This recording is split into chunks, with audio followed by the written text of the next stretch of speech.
आपके दिमाग में चलने वाली विचारों की जो उलझन है वो यदि शांत करना है तो मैं बोलता हूं ये आप 5 चीजें करो, डेफिनेटली आपका मन शांत हो जाएगा। तो वो चीजें कौन सी? क्या होता है कि बहुत बार बहुत स्ट्रेस है, टेंशन है, ये करूं कि वो करूं, ये करूंगा तो अच्छा रहेगा, वो करूंगा तो अच्छा रहेगा क्या, मतलब इस तरह का रहता है। फिर हम लोगों को पूछते रहते हैं मैं क्या करूं, मैं ये काम करूंगा क्या, वो काम, फिर इसने मुझे ऐसा क्यों बोला, ये मेरा इंटेंशन था वो फुलफिल नहीं हुआ, ये मेरी अपेक्षा थी वो फुलफिल नहीं हुई, फिर मुझे उसको वो बोलना था वो मैंने नहीं किया, मुझे तो बिजनेस में लॉस आ रहा है, मैंने ये बिजनेस करना ही नहीं चाहिए था। मतलब काफी सारी बातें दिमाग में चलती रहेंगी और दिमाग उलझा हुआ रहेगा।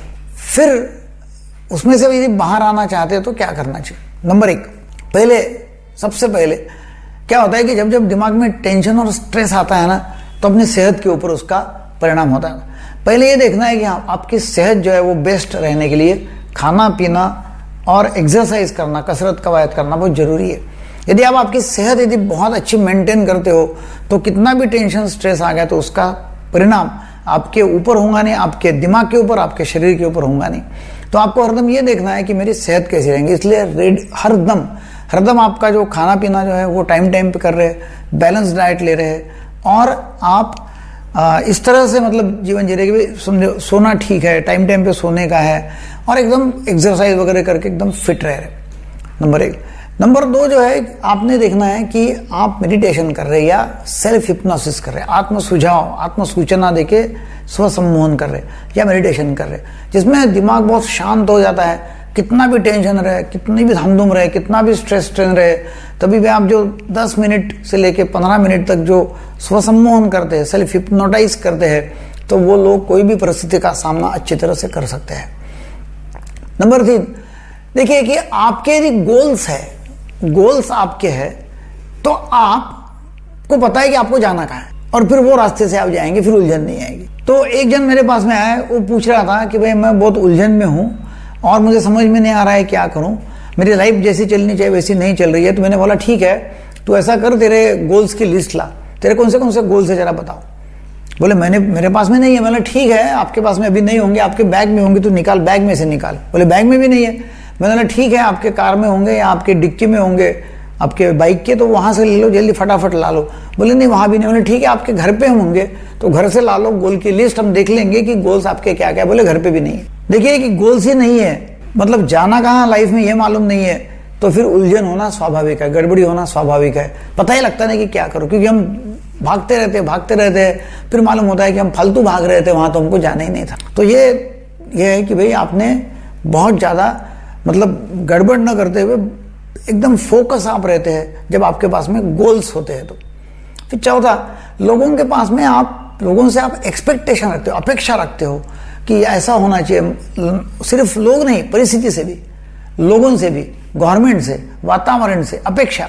तो अपेक्षा जब रहती है ना तो बहुत कंफ्यूजन हो जाता है कि अभी क्या करना। तो अपेक्षा विरहित जीवन यदि आप जीते हैं तो बहुत बेस्ट है, वो बेहतरीन है। क्योंकि जब आपका अपेक्षा जो मतलब एक्सपेक्टेशन जो है वो फुलफिल होती नहीं है तो फिर आपका बहुत गड़बड़ी दिमाग में होंगी, बहुत उलझाओगे आप, या फिर बहुत गुस्सा आएगा, बहुत गर्मा गर्मी रहेंगी, मतलब टेम्पर लूज कर देंगे और प्रॉब्लम आ जाएगा। वैसे ही जो है वो अनडिलीवर्ड गुस्सा आ गया या किसको कुछ बोलना है तो हम बोलते भी नहीं है। तो आप वो देखते हैं कि भाई मेरा बोलना, मेरे को बोलना तो मैंने रोक के नहीं रखा हुआ है, मैं लोगों से साफ आ रहा हूँ, लोगों को जो भी बोलना है वो क्लियर कट बोल रहा हूँ। तो जो भी है वो कम्युनिकेशन, संवाद जो है वो साफ सुथरा होना चाहिए। कोई अटक के अपने पास में रख के, कोई रोक के संवाद नहीं करना चाहिए। जब मैं किसके साथ में भी पूरा एक्सप्रेस्ड हूँ, सेल्फ एक्सप्रेस्ड हूँ, लोगों के साथ में एक हूँ, जुड़ा हुआ हूँ, तो मेरा दिमाग शांत रहेगा। तो मैंने अभी तक बताया मैंने कि भाई आपकी सेहत अच्छी होनी चाहिए। नंबर 2 मैंने बताया कि आपका मेडिटेशन आपने करना चाहिए, सेल्फ हिप्नोसिस करना चाहिए। नंबर 3 मैंने बताया कि आपके गोल्स पक्के हैं। नंबर 4 है जो एक्सपेक्टेशंस जो है, अपेक्षा, वो नहीं होना चाहिए लोगों से, क्योंकि लोग अपेक्षा भंगे ही करेंगे। नंबर 5 जो है तो आपका संवाद जो है वो एकदम सेल्फ एक्सप्रेस्ड है, क्लियर कट है, दबा के नहीं रख रहे, दबोच के नहीं रख रहे, वो है। नंबर 6, आपके पास में जब कंफ्यूजन आता है आपने एक काम जरूर करना, सीधा कागज पेन लेके बैठना है। कागज पेन लेके बैठो कि मैंने ये डिसीजन लिया तो क्या फायदे है, और वही डिसीजन मैंने लिया तो क्या नुकसान होने वाला है। अब देखो फायदा नुकसान तो होने वाला है, जो भी आप डिसीजन लेंगे, जो भी जिसमें भी आप उलझे हुए हो, तो जो भी आप डिसीजन ले रहे हो तो क्या फायदा है, कोई कितने कितने फायदे, कितने कितने नुकसान है।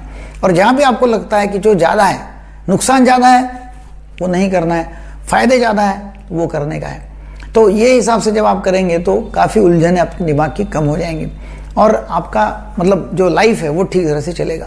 ये वीडियो आपको अच्छा लगा तो जरूर शेयर करो, सब्सक्राइब करो, लाइक करो। Thank you very much.